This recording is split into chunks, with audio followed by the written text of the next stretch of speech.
শেখ ভাই, এবছর ফসল ভালো হয়নি। পরিবার নিয়ে খুব কষ্টে আছি। একটু চাল ধার পেলে বাঁচতে পারি। তোমরা গরিব মানুষ শুধু সাহায্য চাইতে জানো। খাটতে শেখো, তবেই খাবার জুটবে।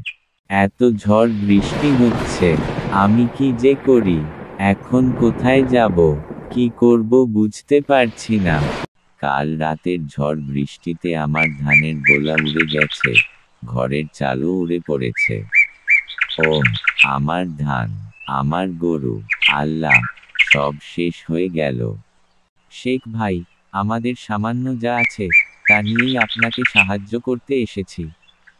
আমি এতদিন ভুল করেছিলাম। ধন সম্পদ চিরস্থায়ী নয়, বরং মানুষের ভালোবাসাই আসল সম্পদ। এবার থেকে আমি শুধু নিজের জন্য নয়, গ্রামের সকল মানুষের জন্য কাজ করব।